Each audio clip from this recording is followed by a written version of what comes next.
Makori hiyo inatupasia fursa ya kurudi hapa studioni kujadili mada yetu ya leo, ambapo ni kuhusu mtaala mpya wa elimu ambao umeanza rasmi hapo jana na utachukua muda wa siku 4 kuweza kukamilika.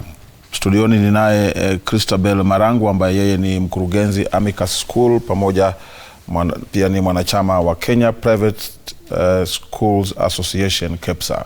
Karibu sana studioni. Asante. Alafu pia ninaye Amos Kaburu ambaye anatoka shirika la Twaweza East Africa. Shirika hili linahusiana sana na utafiti wa masuala ya elimu.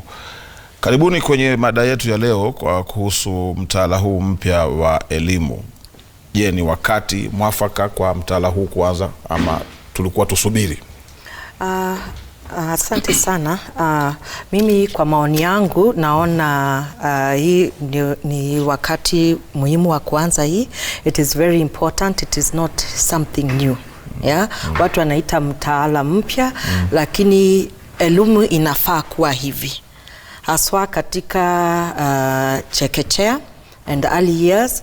Yeah, this is the way it's supposed to be. It has been, yeah, and I prefer to call it reforms, not a new curriculum. Yeah, so because we had gone wrong somewhere, now we are trying to rectify it. Yeah, so I think it's the right time. Amos, unaona ni wakati mwafaka wa kuingilia mtaala huu mpya, ama kama anavyosema Christabel hapa, sio mtaala mpya lakini ni mabadiliko ya mtaala wa elimu uliokuwepo zamani? Asante sana Swale. Nafikiri ni vema kuambia Wakenya ukweli jinsi ulivyo kwamba huu ni mtaala mpya kabisa. Manake unapoangalia swala la mtaala unaangalia vipengele mbalimbali, unaangalia muundo ule. Kwa mfano umebadilisha muundo kabisa kutoka 844 umeingia muundo mpya ambao unamaanisha kwamba utakuwa ukifanyia mabadiliko makubwa sana. Unatakiwa uangalie ile miundo msingi, infrastructure.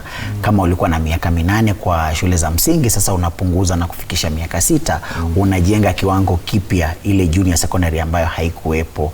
Kwa hivyo ukiangalia zile learning areas zimebadilika kabisa. Kwa hivyo unapoangalia mtaala mzima, kwa kiasi fulani ni rahisi kusema kwamba haujabadilika kwa kiasi kikubwa, lakini ukweli wa mambo ni kwamba unahitaji mambo mengi sana ambayo unastahili kufanyiwa. Hata hivyo, je, kusema kwamba ni wakati mwafaka wa kuanza kutekeleza au si wakati mwafaka? Nafikiri ni vyema kuelewa kwamba mtaala una vipengele mbalimbali ambavyo kutekelezwa kwake kunategemea mahitaji mbalimbali.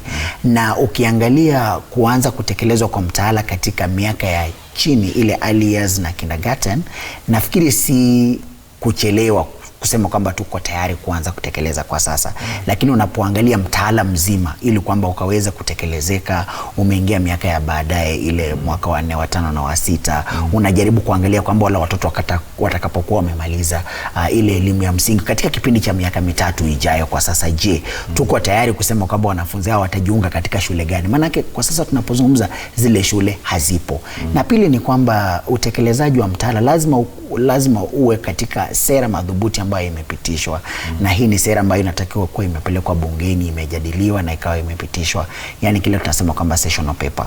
Lakini tunapozungumza kwa sasa bado ile sessional paper iko katika bunge, kumaanisha kwamba ukiangalia ni nini ambacho kilipelekea hatukuwa na ile sessional paper kwa wakati ufao ili tusiwe na changamoto za kuanza kutekelezeka. Kwa hivyo kwa sasa tunatekeleza kitu ambacho hakina sera, tunatekeleza kitu ambacho hakijafahamika kwa kiasi kikubwa.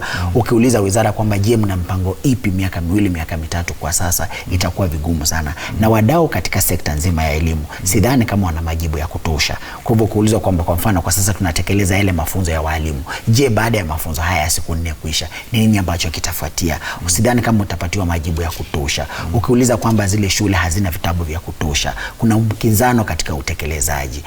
Katika shule za umma mwaka jana hakuweza kupokea vitabu, ile ruzuku ya vitabu haikuwepo. Wakaambiwa kwamba watumie vitabu vile vya Tusome. Kwa hivyo shule zote za umma 1024 kote nchini hazikuweza kupokea vile vitabu. Lakini ukiangalia shule za binafsi walikuwa na nafasi ya kununua vile vitabu. Kwa hivyo haya ni masuala mengi tu ambayo unajaribu kujiuliza kwamba ni nini ambacho hatujakipata sahihi.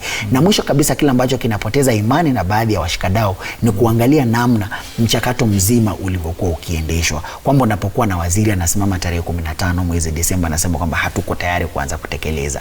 Baada ya wiki moja anasema kusimama na kusema kwamba tuko tayari kuanza kutekeleza. Kwa hivyo inakuwa vigumu sana kwa washikadau kuwa na imani, na ndiposa inahitaji sasa ule usimamizi wa wizara, hasa zaidi waziri mwenyewe pamoja na CEO wa TSC, manake TSC ina jukumu kubwa sana katika kutekeleza mtaala huu, kujaribu kujenga ile imani ya Wakenya, kuwa na imani kwamba hakika kila ambacho tunakitekeleza, kila ambacho tunakifahamu kwa sasa. Na nafikiri vyama vya walimu ni washikadau muhimu sana katika sekta ya elimu, manake utekelezaji haumaanishi tu kwamba mtu ana ile skill, lakini unajua kwamba hata unaweza kwenda kazini lakini huna moyo wa kufanya kazi kabisa. Haimaanishi kwamba huwezi kufanya kazi, kwamba huna ile tajriba, kwamba huna ile skill, lakini labda tu hali zinakukinza, zinakutanza kwa wakati ule kwamba unapata ugumu sana wa kutekeleza. Na hili ndilo muhimu, kwamba tusiweze kupoteza na kufikiri kwamba kwa kuwalazimisha walimu kwamba tumewafanyia mafunzo hii itakuwa imetosha. Manake utekelezaji ni kitu ambacho tutaenda kuishi nacho kwa muda mrefu.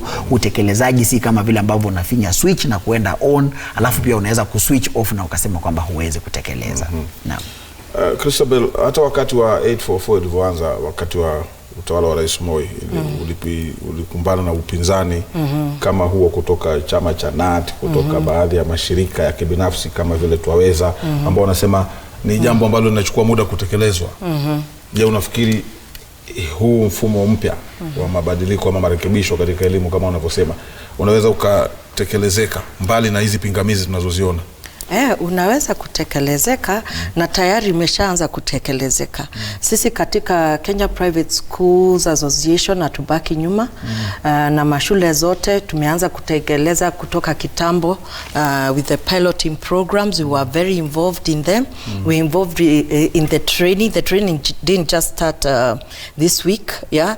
Even last year but one, we were having trainings on this competency-based curriculum in public schools. And we in Kenya Private Schools Association are very much involved because we believe in these reforms. Yeah, and as I said earlier, these are not new things. Yes, you can talk of the structure being new, yeah, and maybe we've changed from 2 to 6, 6, 3, but even if the structure is new, there's what is very important in education, and that is methodology. Yani vile watoto wanafunzwa na vile wanafaa kufunzwa. Mtoto mdogo afai kuketi chini akiangalia blackboard juu kutoka asubuhi mpaka jioni, anarudi anaketi kwa basi, anarudi nyumbani anaketi akifanya homework mpaka saa 4 ya usiku, analala tu masaa kidogo, alafu anaamuka anaendelea hivyo. Sio vile mtoto anafaa kusoma. Na sisi tunaangalia mambo hayo ya muhimu sana. Yani katika education, na haya mambo hayakuanza leo, ndivyo nimesema. Haya mambo yalianza kitambo. Watu waliangalia watoto wanafaa kusomaji, na hivyo ndio tunajaribu kuendeleza hii CBC. Hata ukiangalia kwa teacher training, ukienda kwa any teacher training, hata kama hiyo ni ya 844, hata ya sasa ukienda huko, the education is CBC. Lakini watu wakienda kwa mashule wanaanza kutia umuhimu katika points ama marks, mean grade, yeah? Na hivyo sio vile walifunzwa. Kwa hivyo hii training tunafanya, tunataka number 1 kuwakumbusha, yeah, what true education is all about. Even the meaning of the word education itself means bringing out or rearing a child, not putting in or stuffing in information for them to fill in dashes. Mambo mengine ya muhimu ni kuhusisha wazazi katika elimu ya watoto wao, yeah? Inclusive education also, that is special needs. Watoto wale wako na special needs sasa, they are being allowed, you know, and the teachers are being given the know-how, you know, of how to include, yeah, or to include these teachers. And according to the Kenyan law, you're not even supposed to turn these children away. Yeah, you're supposed to take them for assessment and see whether you can take them in. But to see how we had gone so far back as to even give interviews to 6-year-olds, written interviews. Yeah, so these are the reforms that must take place, and have already started taking place, and we are not moving back. Yeah, as far as we are concerned, there's no private child or public child. Even as Private Schools Association, we are working together with the ministry to make sure that this curriculum is implemented, and it is already been implemented. Yeah.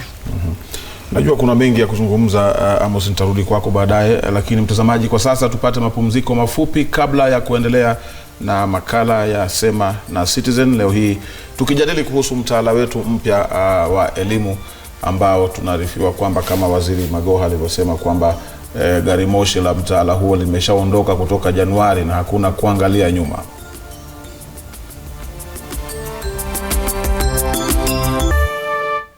Karibu tena mtazamaji, tuendelee na makala haya ya Sema na Citizen, tukiwa kwenye mada yetu ya leo tukizungumzia mafunzo ya mtaala mpya. Studioni nikiwa na Amos Kaburu pamoja na Christabel Marangu. Kuhusu swala la kwamba tatizo hasa tulikuwa tumezungumzia, na kumbuka Amos ukisema kwamba kuna changamoto za kutosha, lakini mtaala wenyewe hauwezi ukatekelezwa kwa sasa kwa sababu ya changamoto zilizoko mpaka serikali iweze kuzitatua. Labda baadhi ya zile changamoto ambazo unadhani zimeweza kuzuia. Asante Swale. Sijasema kwamba mtaala hauwezi kutekelezeka kwa sasa. Nimesema kwamba kuna vipengele ambavyo tunaweza kuvitekeleza. Ndio hivyo vipengele tunavyotaka. Kama unaweza tupa kwa mfano ni vipi? Kwa mfano tumesema kwamba mahitaji yanayohitajika kuanza kutekeleza mtaala kwa miaka ya kwanza 5 havipo kwa sasa, tunaweza kuanza kutekeleza. Ila sasa tunapoendelea kuingia zaidi katika mtaala, kuna mambo mengi zaidi ambayo yanahitajika. Kwa mfano mwaka 2022 kutakuwa na wanafunzi ambao watakuwa wanatakiwa kujiunga na shule za upili. Shule za upili kutoka kwenye CBC. Shule zenyewe kwa sasa hazipo. Wakati ambapo wadau wanatilia shaka mchakato mzima, unatokana na historia ya nchi hii. Miaka kama 7 iliyopita tulipotaka kuanza kutekeleza mpango wa vipakatilishi katika shule zetu, tukasema kwamba wizara haikuwa imeweka mikakati ya kutosha kutekeleza mradi kama ule. Wizara ikajipiga kifua ikasema kwamba itatekeleza. Kwa sasa taifa limepoteza zaidi ya shilingi bilioni 70. Na ile hali unapoingia katika shule zetu, mradi wenyewe haujaweza kutekelezeka. Kwa hivyo tunasema kwamba ili kuweza kutekelezeka kwa mtaala huu mpya, ni nini ambacho kinahitajika? Inahitaji kwamba wale ambao wanatekeleza, ambao ni walimu, waweze kuwa wameelewa na kuweza kusema kwamba tofauti kati ya mtaala ulioko kwa sasa na mtaala unaokuja ni ipi. Jambo la ndio maana nadhani kuna haya mafunzo. Ndio maana Amos, nafikiri ndio maana kuna haya mafunzo yanayotolewa kwamba waweze kufahamishwa kutoka mafunzo ya mtaala ule wa zamani wa 844 kuingia katika huu wa CBC. Hilo hata sidhani kama nina umilisi wa kutosha kulizungumzia kwa sasa. Manake lazima uelewe kwamba kusema kuwa unawapa mafunzo kuna maanisha nini. Manake pia mafunzo yana viwango mbalimbali. Kuna kile unasema orientation. Kuna kile unasema kumpa mtu the real skill. Kuna kile ambacho unahitaji kugeuza mielekeo. Manake tatizo kubwa, ukiangalia tafiti nyingi ambazo tumezifanya katika sekta ya elimu, utapata kwamba tatizo tulilonalo kwa sasa ni mielekeo inayohusishwa na wale watekelezaji ambao ni walimu. Na kubadilisha mielekeo si swala ambalo unaweza kulifanya kwa siku moja au siku 2. Mwelekeo wa kutekeleza kitu inavyoeleweka, Amos, ni kwamba haya mafunzo sio ya siku moja. Huu ni mwanzo. Kwamba hii ni progressive training kabisa. Kwamba wakati huu mwingine, wakati bado unaendelea kufundisha mtaala huu mpya, utakuwa bado unakwenda kwenye mafunzo polepole. Kwa sababu mjadala kama huo umetokea sehemu nyingine, watu wanawachukulia ni kama walimu ni watu wajinga. Hamna. Na ndiposa nimesema kwamba akifundishwa siku moja hataweza kujua kitu gani cha kufanya kwenda kwenye mtaala mwingine. Nafikiri umenipata. Nimesema kwamba tunapoangalia grades ambazo zinatekelezewa mtaala kwa sasa, hazina mahitaji mengi. Hilo ndilo nimelisema kwa kimsingi. Na ndiposa kutekelezwa kwa mtaala huu kuanzia mwaka huu, mwaka ujao, ni mambo ambayo yanawezekana kulingana na muundo ambao umewekwa na wizara pamoja na pamoja na taasisi ya kuandaa mitaala ya KICD. Lakini kusonga mbele mahitaji yanaendelea kuwa mengi zaidi. Na haya mahitaji kila ambacho wadau wanakitilia shaka ni kwamba hatujaona kama serikali imeweka mikakati ya kutosha kukabiliana na yale mahitaji ambayo yatakuwa pale mbeleni. Ndipo wanasema kwamba kuna uhakika gani kwamba iwapo gari la moshi hili limeondoka kutoka stesheni halitafika njiani likutana na zile changamoto zilizoko. Kwa mfano wakati ambapo nasema kwamba tunahitaji kuwa na junior secondary school ambazo hazipo kwa sasa, swali moja wapo ni je, mtajenga zile shule au mtatumia zile shule ambazo tayari zipo? Unaposema kwamba tunaingia katika junior secondary school, utatumia wale walimu ambao wanafunza shule za msingi ama utawatumia wale walimu ambao wanafunza shule za upili? Unapoangalia taasisi zetu za kuandaa walimu, kile tunasema pre-service training, vile vyuo vyetu 21, Kaimosi, Machakos, Bondo na kadhalika. Kisha pia uangalie vyuo vikuu ambavyo vinahusishwa katika kuandaa walimu.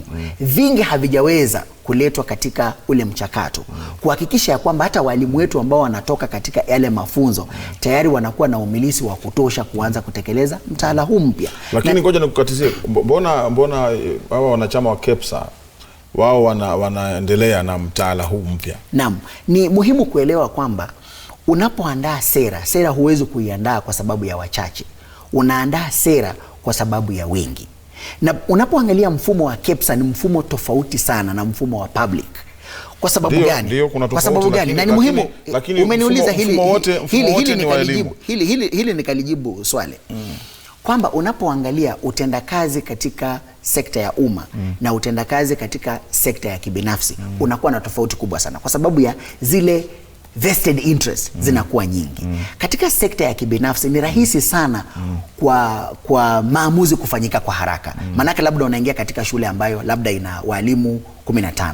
Yule director anaweza kufanya maamuzi akasema kwamba kuna hivi viwango vya kuweza these are the metrics that we use to gauge you. Hili ni tofauti sana unapoingia katika sekta ya umma. Kwa mfano huwezi kuambia wale walimu wa sign performance contracts jinsi ilivyo katika private sector. Na haya ndiyo mambo ambayo yanafanya utekelezaji unachukua muda mrefu. Tuchukulie ule mfano wa mwaka jana wakati ambapo kulikuwa na tatizo la vitabu. Private schools hawakuwa na changamoto. Manake waliweza kuingia katika bookshops wakanunua vile vitabu. Je, upande wa serikali nini ambacho kilifanyika?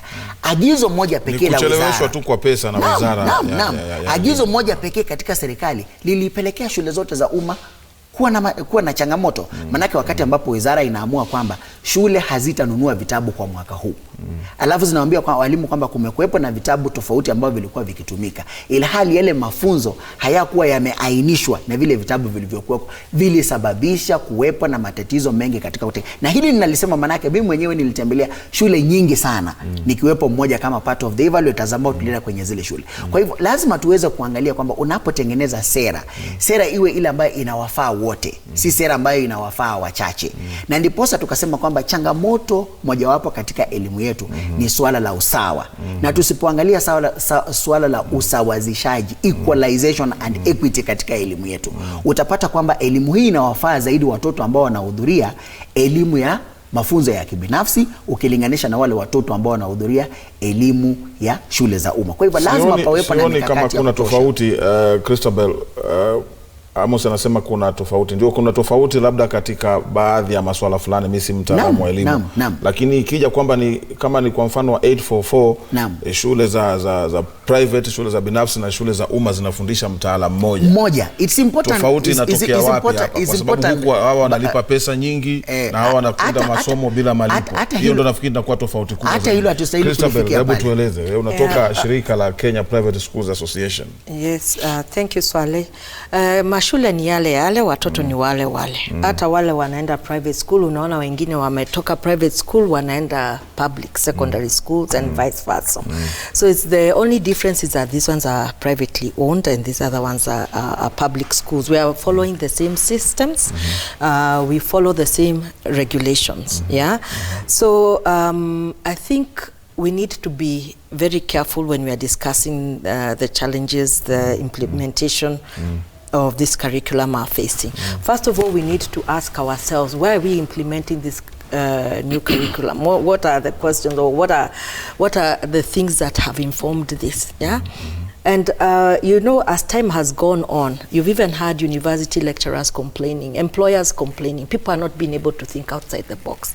There are no application skills. And like I said from the very beginning, education should be education for knowledge, skills, and values. This is not about whether you will do 2 years of kindergarten, 6 years of primary, 6 years of junior high. It is not about that, yeah? It is about what are you instilling, you know, in education, whichever system you're doing, yeah? We have to first of all see that is one of the most important things, yeah? And then the other things, like I said, you know, there are some things that had been forgotten and were very important in education. And those override these challenges. So even if these challenges are there and we acknowledge that they're there, we should be careful not to throw out the baby with the bathwater, yeah? Let us not put so much emphasis, yeah? We want people, we want competent people. You know, when you say you're educated, when you say you've you know, you've finished primary school or you've finished secondary school, yeah? Do we see a creative, imaginative person? Do we see a critical thinker? Do we see a problem solver? Or do we see somebody who's just used to regurgitating facts? Yeah, a robot. Yeah, that's the most nafikiri swale itakuwa muhimu so that we discuss, I mean, we put this issue into perspective. We are not discussing the merits and the demerits of this curriculum. That is not what we are supposed to be doing here. What we are discussing are is the actual implementation. And this is what I want to nimuuliza dadangu Christabel.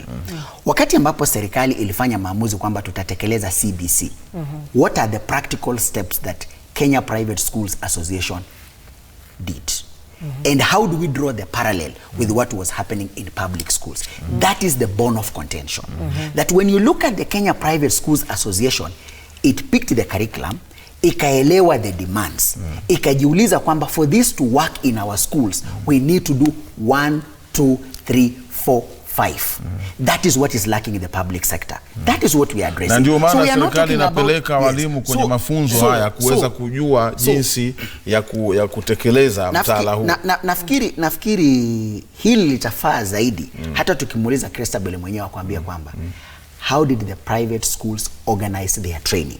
So that Swale, for your information, you are able to get the whole difference with what is happening in the public school system. I'll actually donate two of my minutes so that Christabel can clearly illustrate, so that the people can see the difference between how the private sector is organized and why the CBC is performing better in the private schools compared to the public school. So we are not discussing about whether CBC is good or not. That one is already given. We need CBC. It is the right thing for this country. The question is, how should we implement competence-based curriculum? Actually, for your information, the first time I took my teachers, amicus... Tungejaribu sana, Christabel, tujaribu kuelezea kwa Kiswahili. Angalau kama hapa na hapa tutachanganya. Tuchanganye Kiswahili na Kiingereza ili kwa manufaa ya wasikilizaji pia. Okay. Sasa nilipopeleka walimu wangu kwanza, walipointroduciwa kwa hii CBC, tulienda kwa public school. We went to Kilimani Primary School, and this was last year part 1. And tulikuwa na trainers from Ministry of Education, and there were so many other trainings going on in kwa shule za public. So hii haikuwa tu kitu ya private school. Tulianzia na shule za public. Hiyo ndio ilikuwa first introduction. And then the other thing, watu wengi walipoenda kwa hiyo training, wengi walikuwa wanasema hii ndio inafaa kuwa either private, hata kama ni walimu wa private ama walimu wa public school. Wengine walipokuwa wanakumbuka yale walifunzwa wakiwa teacher training, kama tuseme ni hizi activity areas, walikuwa wanafunzwa yani kufanya activities na watoto, kutumia mikono. Na sasa hizo waliwacha walipotoka kwa teacher training. Na hizi sio vitu ngumu sana za kuimplement. Hizi ni vitu tu mtu anafaa tu kuambiwa, yani ndio ajue. Yani knowledge, knowing how to to implement this thing or to implement this methodology. Na ndio tunasema this is ongoing, the training is ongoing, sio training ya siku moja, na haikuanza sasa, ilianza kitambo, hata public walianza kitambo, na sisi tukaungana mikono na hao, na bado tunaendelea. Na ni muhimu sana kujua, hata kama hizi somo, kama tuseme ni somo la sayansi, sio ati litabadilika juu ni CBC. Kama ni somo la hesabu, sio ati hiyo hesabu itabadilika, yani moja na moja bado ni mbili, lakini utafunza huyo mtoto aji kushika hiyo, utamfunza vile atashika, yani aweze kutumia baadaye, yani ndio aelewe kitu ingine, ama utamfundisha tu vile ataweka akijaza kwenye mtihani. Sasa nimpatie sasa the parallel with what happened. Na kabla Amos hujaendelea, naarifiwa kwamba tuende kaunti ya Nakuru ambapo mwandishi wetu Evans Asiba anazungumzia anachangia mada yetu ya leo kuhusu mtaala mpya wa mafunzo ya elimu. Turudi kwako Amos. Pole kwa kukata. Asante. Asiba, kama unatupata,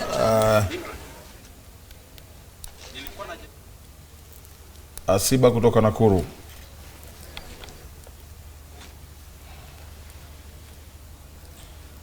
Sina simu. Asiba, uwanja ni wako. Naam. Shukran sana Babu, ulivyosema tuko mjini Nakuru pamoja tu na tuseme kwamba mkurugenzi mkuu wa zile wizara mama ya masala ya walimu nchini, na kiweza tu kuzunguka kwa shule tofauti kuangalia hali ilivyo kuhusiana na mtaala huu ambao walimu, niseme kwamba ni zoezi ambalo linaendelea shuleni zote nchini Kenya. Na moja kwa moja anajiunga tu na Binance Mashara ambaye yuko hapa Nakuru, tayari amekuwa akizunguka kwa shule tofauti aweze tu kusema nasi pengine kufikia sasa hivi mambo yapi ameweza kuona, na pengine tukianza kwa kujitambulisha, tuambie pengine hali vipi kufikia sasa hivi. Yeah, we have been going around the county. We have 37 training centers here, and if there is 100% turn up, and actually teachers are eager to learn, as you have seen here, and they are excited to have their skills honed. Na pengine hebu tuambie, kumekuwa hapo jana kulikuwa na tetezi kwamba kuna baadhi ya maeneo ambayo yamekuwa yakirudishwa nyuma na wale niseme kwamba viongozi wa miungano niseme kwamba wale viungana walimu wakiweza tu kuwafuruga hali hiyo kwa mafunzo. Hatua yote imechukuliwa kufikia sasa hivi? Yes, I know that the Ministry of Interior has taken action, because I know some of these people have been arrested, and they are taking their own causes. They do it when they are dealing with criminal issues. I'm waiting for a report right now, so that after I'm through with what I'm doing here in Nakuru, I can get to know if any of those disruptions was caused by any teacher.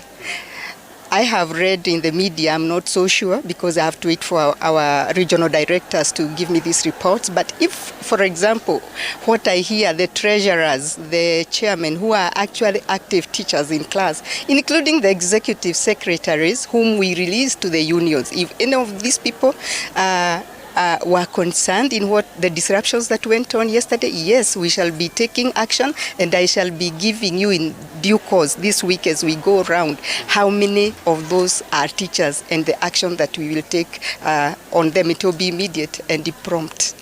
Na hebu tuambie pengine Kayu, hapo umeweza kutembelea shule, ni kazi zipi mjini Nakuru na mambo vipi kufikia sasa hivi? Up to now, everything is well in Nakuru. I can also tell you that in the whole country, everything is well. We have sampled, we have gotten reports from our field officers. We have also talked with our colleagues who are elsewhere in the country monitoring, and all is well. And training is going on extremely well, and no disruptions today that I have heard of. Na kufikia sasa hivi kuna changamoto ni zipi hizo kufuatilia, niseme kwamba tu mafunzo ambayo yanaendelea sasa hivi kote nchini? That way. Maybe the challenges, I would just say, is about those expansive counties because of the distances. But of course, there we are giving teachers accommodation. They will not be going on a daily basis. And I think that's about all, because the rest really, these teachers are working from their homes to the zones, and we are ready and willing to train them. And so I haven't heard of any other challenges apart from those sporadic disruptions that we had yesterday. Na pia kumekuwa na tetezi kwamba pengine hamna niseme tu vifaa vile vya kuwezesha masomo, niseme kutumia mtaala mpya kuanzisha sasa hivi, kwamba hakuna vifaa vya kutosha. Mambo kama hayo pengine kama wameweza kuangalia. Kama gani sasa? Tuseme wameweza kusema kwamba vitabu ambavyo vimeweza kuchapishwa si vile ambavyo vimekuwa na mwongozo mzuri. Mambo kama hayo. No, I think this one, they are just rumors. And like I've just told one of you again here, you are Kenyans. Why don't you go to these schools and do investigations? Because you do. Books are there. Everyone is there. Teachers are being trained. Where is the problem? Na mnalenga pengine walimu kaa wangapi kwa jumla kote nchini? As I said, by the end of this training, the end of this year, December, we shall have trained 228,400, and that tells you that actually we shall have taken care of we shall have trained our primary schools, because that's the number in primary schools, and so they will have gone through this training, and it means that if the following year then we shall still be training them, it will just be continuous and enriching and strengthening their skills. Pengine vile mlivyosikia, huyo ni Bi Nancy Mashera akiweza tu kutuelezea safari yake hapa mjini Nakuru, akiweza kutembelea shule tofauti, na pia mjuavyo ni kwamba waziri anayesimamia masuala ya masomo Profesa George Magoha pia yuko mjini, tuseme kwamba Mombasa, pia akiweza tu kuangalia hali ilivyo na kuhakikisha kwamba mafunzo haya yatakuwa muhimu na kuwezesha mtaala huu mpya kuweza kuonanga. Kutoka jimbo la Nakuru tutakupeleka mapumzikoni, na tutakaporudi tutazalia kwa tuseme kwamba mazungumzo ya leo. Karibu katika Sema na Citizen, ambapo tunaendelea na mada yetu ya hii leo kuhusiana na masuala ya mtaala upya. Itakumbuka kwamba baadhi ya walimu walikuwa wanapinga siku 4 hazitoshi katika masuala ya kuweza kujifunza ili kuanza kutekeleza kwa mtaala mpya. Hapa nina mgeni wangu ambaye ni mwenyekiti wa chama cha kutetea walimu wa shule za upili na zile vyuo vikuu, ambaye anaitwa Eliud Wafula. Anasema japo wao walimu wanaunga mkono swala hili nzima, lakini kuna changamoto ambazo zinawakabili, kama vile siku 4 hazitoshi, na pia hakuna vifaa vya kutosha katika shule zetu za umma ili kuweza kutekeleza shughuli hiyo. Eliud, tumemwona ule afisa tumemwona ule afisa mkuu wa tume ya kuajiri walimu anasema kwamba kila kitu kiko shwari katika kaunti ya Nakuru. Je, katika kaunti ya Trans Nzoia wanachama wako ama wanachama wa KUPPET wamezamia swala hili nzima na wanapata mafunzo kuhusiana na mtaala mpya? Asante sana Mara Collins Tiabai. Mimi nikiwa mwenyekiti wa KUPPET, ingawa maoni yangu leo itakuwa yangu binafsi, sio kwa niaba ya KUPPET, ningependa kusema hivi. Unajua tumeambiwa mtaala mpya utagharimu taslim pesa 380 billion. Tukianzia hapo ni kama kuna shida. Kwa maana hii Kenya tunajua Ministry of Education peke yake huchukua pesa nyingi sana. Sasa hiyo pesa itaenda kwa mishahara ya walimu, lakini haitafikia mwanafunzi kwa darasa imsaidie apate ile kifaa yenye msaidie abadilishe apate ile competence. Sisi kama walimu huwa tunafurahia sana sasa ile mwalimu anachukuliwa training, hata kama ni fupi namna gani, lakini mbona tunaonekana ni kama tuko kwa crash program yenye haikuwa planned. Kwangu mimi naona hii program ingegawia kama miaka 1, 2, 3 ndio tuanzishe. Although kuna madarasa imefika darasa la 4 huko kwa primary, lakini sisi wenye tuliimplement the 844 tumerun hiyo program ya 844 bila vifaa muhimu. Ukiona juzi the Jubilee government ikasema inaleta laptop, lakini sioni kama imefika kwa mashule yote. Hata kwa mashule nyingine ukifika, wale walimu wanatakana kufundisha watoto kutumia hiyo laptop, hawajui kuitumia. Imewekwa kwa sanduku huko, imeshika vumbi. Sasa kwetu kama walimu tunashukuru. Najua pale tunaenda watu wengi wanakuwa graduates wenye hawana maana kwa society. Pengine hii CPC ingewasaidia. Lakini tuko tunaharakisha. Ukiona union ya walimu kama NAT inaanza kuresist walimu wao wasiende training. inamaanisha kuna shida. I know in other countries yenye huwa wanachipanga vizuri, saa hii tungekuwa wale walimu wanatoka vyo vya walimu wangekuwa already wanakuwa trained on the CPC platform. Sasa wakiingia kwa mashule wafanye kazi nzuri. Lakini hapa tuko naharakisha walimu, kwa maana nimepata report kutoka Rugari. Inasemekana walimu wote, kila mwalimu haka anaitwa, hata ule mwenye hakuwa amejipanga kwenda hii training. Kwa maana wale trainers kwa ground wanaogopa. Waziri Bwana Makoha, Profesa Makoha amesema lazima hii kitu iendelee, tupende tusipende. Sasa wameita tu watu wakule chakula kwa mashule, lakini hii training pengine the target group will not be met this time round. Wewe kama mzazi, je, swala hili la walimu kukataa kuweza kupata mafunzo ya mtaala mpya itaweza kuathiri aje masomo ama elimu ya watoto wenu katika shule? Mimi kwa majina najulikana kama Geoffrey Kirui, mwakilishi wa mbunge wa Saboti Kalepamisi. Jambo ambalo ninaweza kusema kuhusiana na mambo ya walimu, na agree na walimu waliokataa kwenda hiyo seminar. Na nataka nieleze minister ambaye anashughulikia mambo ya elimu. Ni vigumu sana kulazimisha mwalimu ya kwamba aitikie wito ambalo leo kwa siku 4 unatarajia kwamba anaenda kufundisha mambo ambayo inachukua pengine ni 50 years ama 100 years kama Mungu atamjalia neema.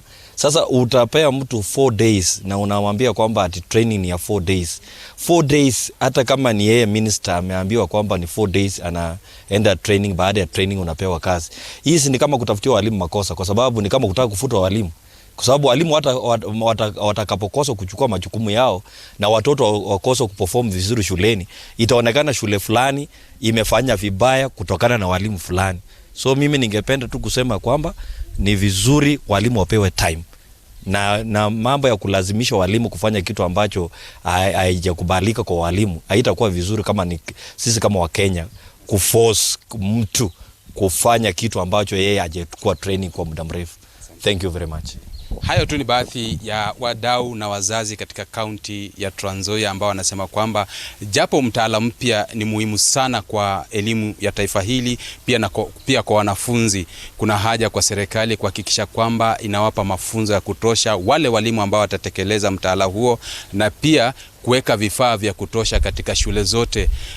Kabla sijaweza kuanza mahojiano haya, nilikuwa nimezungumza na baadhi ya wale wa shule za kibinafsi ambao wanasema kwamba pia hawajahusishwa kikamilifu katika swala hili nzima, na je, walimu wao pia wataweza kupata mafunzo namna gani? Hivyo basi kuna changamoto ambazo zinaathiri kutekelezwa kwa mtaala huu, huku wakiitaka serikali kuhakikisha kwamba wanawafunza walimu na pia kuweka vifaa vya kutosha ili mtaala huu uweze kuendelea. Tunaelekea mapumzikoni, lakini tutakaporejea Babu yupo pale studioni ambapo atakuwa akiendelea na swala hili. Usiondoke.